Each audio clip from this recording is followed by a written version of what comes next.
If you're a freelancer looking for clients, you're at the right place. Hi guys, welcome back to my channel. In case you're new here, hi, my name is Pratishtha and I am a full-time freelance copywriter. I post videos related to copywriting, freelancing and personal development on this channel, and in today's video, we are going to talk about 7 different places where you can find clients as a freelancer other than sites like Fiverr, Upwork and other freelance marketplaces. If this seems interesting to you, make sure you hit the like button and subscribe to my channel for more such content. And let me tell you why I am making this video. Because whenever someone starts freelancing, the first place they start looking for clients is sites like Fiverr, Upwork and other freelance marketplaces. But the thing is, it is very difficult because the platforms are so saturated. It is very difficult for beginners to get clients on these platforms, and as a result, what happens is that most of the people end up quitting. And of course, I don't want you guys to quit. So if you're a beginner, there are other ways, even more effective ways than these websites to get clients. And in today's video, I'm going to tell you 7 of these effective proven methods to get freelance clients. So without any further ado, let's jump into the video. Number 1 way of getting clients is Instagram. Yes, I get around 60 to 70% of my clients from Instagram. And now if you're wondering how do you actually get clients who pay you actual money from Instagram, a lot of people might know that already. For those of you who don't know, guys, you just need to do 3 things in order to get started with your process. Number 1, have a public Instagram account. Number 2, optimize your profile. Now let me quickly show you what an optimized Instagram profile looks like. And if you see my username, I have written the word content writer. Why? Because I want people to find me via this name. Instagram is a search engine, and if someone searches the word content writer, everybody who has this in their bio will pop up, and I want people to find me via this keyword. If you are a graphic designer, you need to write graphic designer. If you are a web developer, you need to write web developer. So this is how you optimize your profile. After that, in your bio, you need to write who you help, how you help, and your experience, and a link to book a free discovery call. So I have written helping biz owners to grow their business with effective copywriting. You can write whatever you have your expertise in. And in the story highlights, I have mentioned my testimonials. I have talked about my consultation, copywriting, free resources. I have shown authority by answering some questions and writing. So anyone who comes to my profile will be happy to see all of this, get some info about me and go ahead with it. The third is to, of course, start posting content. So let me show you what kind of content I post in order to get clients. I have posted my process of writing SEO content for specific keywords, and I have written a detailed Twitter thread over here. So why am I writing these posts? Why am I showing and teaching people copywriting? Because if someone wants to get their copy written from me, they will come to my profile, and the first thing they will look at is my content. And if they feel like that I can write a good copy in my content, I know about copywriting, they will feel that okay, she knows what she's talking about and we can definitely contact her. I have also posted relatable memes, some random memes here, some of my pictures to show who is the girl behind the content. And then I have some design as well. I also post reels, and if you see, reels is the biggest thing on Instagram. So I have posted a lot and lots of reels which help me grow my account. I know it's a cliche, but still a lot of people are not on LinkedIn, guys. LinkedIn is the number 1 place to get clients for a lot of people. 3 simple steps. Number 1, an optimized profile. Number 2 is to start posting your own content on LinkedIn. Number 3 is engagement and growing your network. And how do you do that is you need to comment, like other people's posts. You need to have your client avatar, people you want to work with, a similar profile. For example, if you want to work with health coaches, you need to add a lot of health coaches in your network, and slowly and steadily you will start getting clients in your LinkedIn DMs. Twitter, I know, what the F? Really? But yes, it is. And I was not even active on Twitter. I just made a profile a month ago. I have just 45 followers on Twitter. But Twitter is the new thing everyone is talking about, especially for getting international clients. Twitter is so awesome. Now, to be honest, I haven't gotten any clients from Twitter. I'm not consistent on the platform, but if you are, you can definitely land clients from there. And you must be wondering that why did you even add it to your list if you can't tell us how the fucking hell?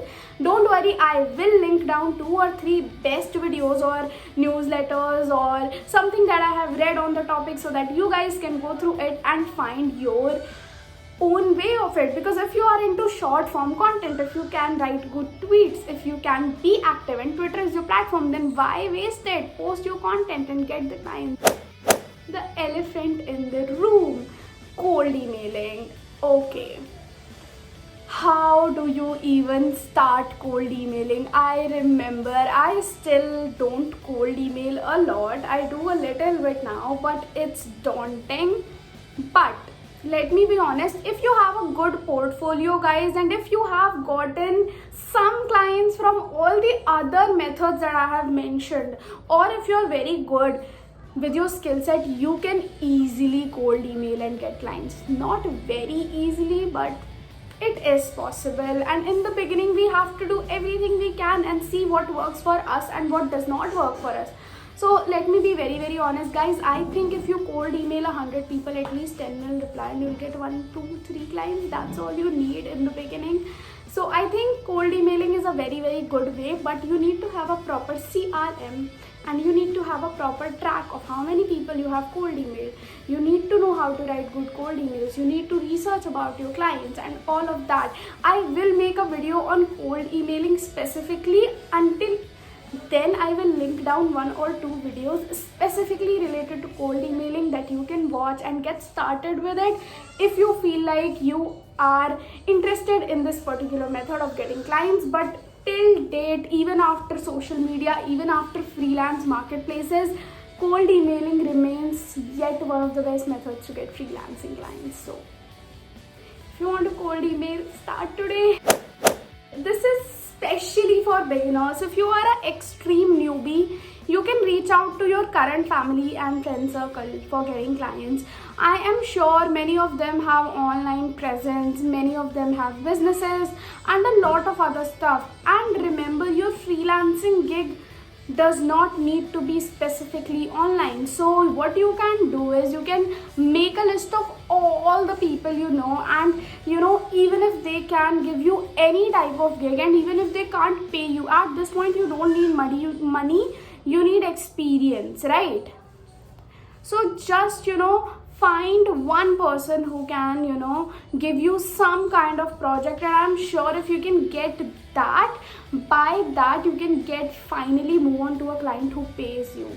So a lot of people who take my one-on-one consultation calls, who attend my group sessions, I tell them to reach out to their current family and friends, even online friends and online Instagram and LinkedIn friends, to just start out. Because if your friends and family are there for you, they will be happy to help you out, and you will get your first few clients, first 2 gigs, and that is all you need to start out. After that, it will be easy. With every single passing client, it becomes easy, the process becomes easy. So yeah, current family and friends, very important, guys. This one is so important and juicy, reaching out to freelancers who complement your services. Now, what do I mean by that?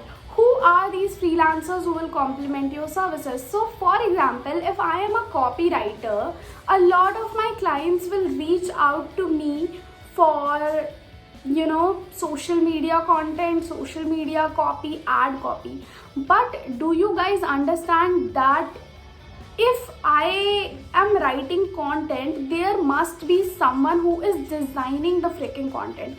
Now there can be two scenarios. The one scenario can be that the client has an in-house designer who is designing all the content for their business. Otherwise, there might be a scenario where they have a other freelancer on board who is a graphic designer, or maybe they are looking for one.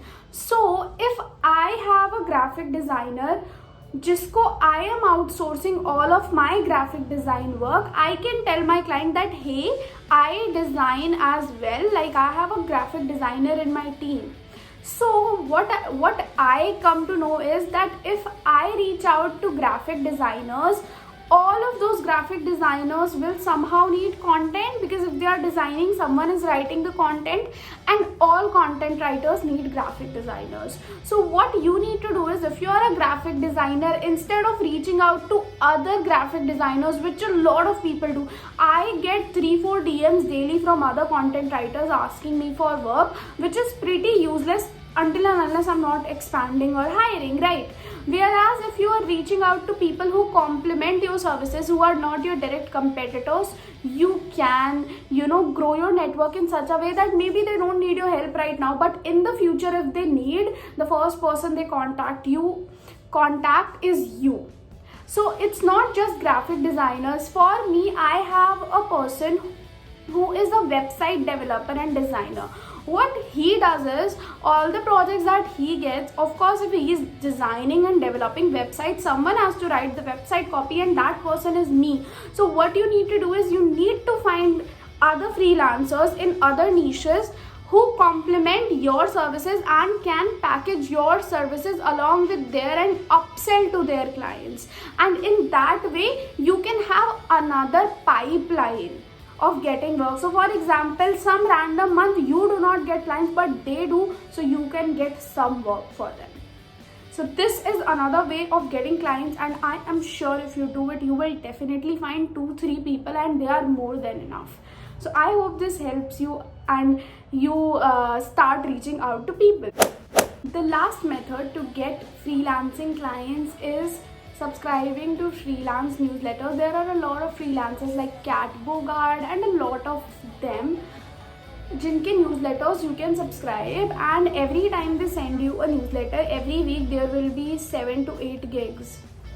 So if you are posting on social media, if you have a proper inbound pipeline, and but you also want to apply to good gigs, and it is very difficult to search for good gigs, you can apply to 7 to 8 newsletters, which means you will be getting around 40 to 50 good leads in your email box every week, and you can apply to all of them. It is a very good way of finding leads who are very, very good, international, national, a combination of them, and it is very, very time saving, guys. So if you want to outbound and if you want to apply to a lot of gigs, freelance newsletters are literally a gold mine for all of you. All of these above methods can be used simultaneously or individually to get freelancing clients. One advice would be that give 1 or 1.5-2 months to one platform before moving on to the next. And if you want to continue all of them together, which can be a little bit overwhelming, like posting on Insta, LinkedIn, Twitter, all of the 3 platforms at once, so give a little bit time, get settled onto one platform, get 1 to 3 clients from one platform, and then move on to the next, and then move on to the next. So give some kind of buffer period as well, and do not overwhelm yourself. All of these methods can be used to get freelance clients, but make sure that all of them will take a lot of effort, as there are no free lunches available. Make sure you hit the like button if you really liked this video and this video helped, and subscribe to my channel. That is it for the video, guys. Also, don't forget to follow me on LinkedIn, Insta and Twitter as well. I'm not very active on Twitter, but whatever I post is definitely very useful. So no bullshit content is always found on my social media. Am I bragging? Am I tooting my own horn? Yes, freelance step. If you don't toot your own horn, who will? If you don't promote your own services, who will? So do that and be out there, and I will see you in the next video. Thank you so much for watching. Bye bye.